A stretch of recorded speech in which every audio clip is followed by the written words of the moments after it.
Market में चार ऐसे फैक्ट या पॉइंट हैं जो एज ए सपोर्ट और रेजिस्टेंस काम करते हैं। वो चार कौन कौन से हैं ये बात हम पिछले वीडियो में सीख चुके हैं।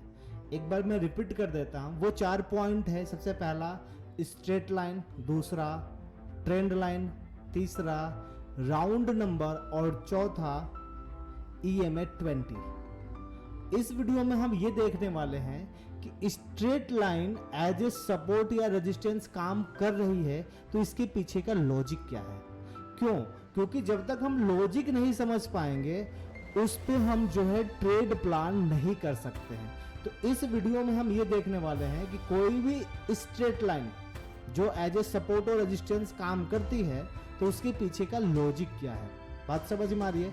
तो चलिए देखते हैं। मान के चलिए कि मार्केट इस प्रकार से फॉल हो रही है, ठीक है, फॉल हो रही है और फॉल होने के बाद यहां से मार्केट रिवर्स कर गई। इस पर्टिकुलर पॉइंट से क्या हो गया, मार्केट ऊपर की तरफ घूम गई। बात समझ में आ रही है? तो अब यहां पे एक स्ट्रेट लाइन हम इस तरीके से ड्रॉ कर देते हैं। अब ध्यान से समझना, काफी इंपॉर्टेंट चीज है ये।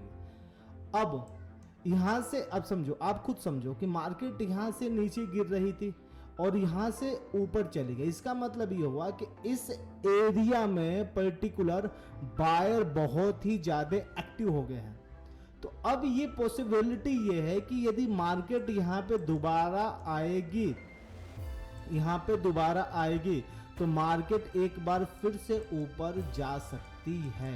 अर्थात ये स्ट्रेट लाइन है एज ए सपोर्ट काम कर सकती है। इसके पीछे का लॉजिक क्या है? तो लॉजिक ये है कि जब मार्केट यहां से पहली बार यहां आई और यहां से ऊपर गई तो यहां पे बहुत सारे बायर एक्टिव हो गए, मैक्सिमम बायर एक्टिव हो गए। उसके बाद दोबारा जब मार्केट यहां आई तो ये जितने भी बायर थे जिन्होंने पोजीशन बना रखा था अपने लॉन्ग साइड में, उन्होंने अपने पोजीशन को बचाने के लिए फिर से यहां पे क्या करने लग गए, बाइंग करने लग गए, जिसकी वजह से मार्केट जो है दोबारा यहां से ऊपर चली गई।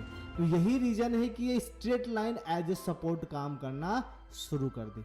तो क्या ये सपोर्ट लाइन हमेशा ऐसे ही करती रहेगी? अर्थात ये कि मार्केट दोबारा आएगी यहां पे तो फिर ये ऊपर चली जाएगी, फिर ये यहां आएगी तो फिर ऊपर चली जाएगी? क्या ऐसा है? तो फिर इसका मतलब तो यही हुआ कि जहां पे एक सपोर्ट लाइन बन गया उसके नीचे मार्केट कभी जाएगी ही नहीं। तो ऐसा नहीं है। सपोर्ट लाइन का भी क्या होता है, ब्रेकआउट होता है, ब्रेकडाउन होता है सपोर्ट लाइन का भी। ये कैसे होता है हम आगे की वीडियो में सीखेंगे। अब इसी का एग्जांपल हम देख लेते हैं एक रेजिस्टेंस में। मान के चलो कि मार्केट ऊपर जा रही थी, मार्केट ऐसे ऊपर जा रही है और यहां से मार्केट क्या हो गई, नीचे के साइड में ऐसे घूम गई। बात समझना, मतलब ये एक पॉइंट मिला हमें ये एक ऐसा एरिया मिला, ये वाला एक ऐसा एरिया मिला जहां पे सेलर बहुत ही ज्यादा एक्टिव हो गए हैं। तो पॉसिबिलिटी ये है कि मार्केट दोबारा यदि यहां पे जाती है तो वो नीचे के साइड में क्या हो सकती है, आ सकती है। क्योंकि यहाँ पे जितने लोग पोजीशन लेकर बैठे हुए हैं, जिनका एक्सपेक्टेशन यह है कि मार्केट नीचे जाएगी, वो अपने पोजीशन को क्या करेंगे, डिफेंड करेंगे। तो पॉसिबिलिटी यह है कि मार्केट नीचे आ सकती है। मतलब यह हुआ कि किसी एक सपोर्ट रेजिस्टेंस, किसी स्ट्रेट लाइन का रेजिस्टेंस हो या स्ट्रेट लाइन का सपोर्ट हो, स्ट्रेट लाइन का क्या हो, सपोर्ट हो, वो मार्केट में काम इसलिए करते हैं क्योंकि वहां पे यदि सपोर्ट लाइन पे बायर बैठे हुए हैं, यहाँ पे बायर बैठे हुए हैं, तो वो अपना पोजीशन सेकेंड टाइम में क्या करते हैं, यहाँ पे डिफेंड करते हैं।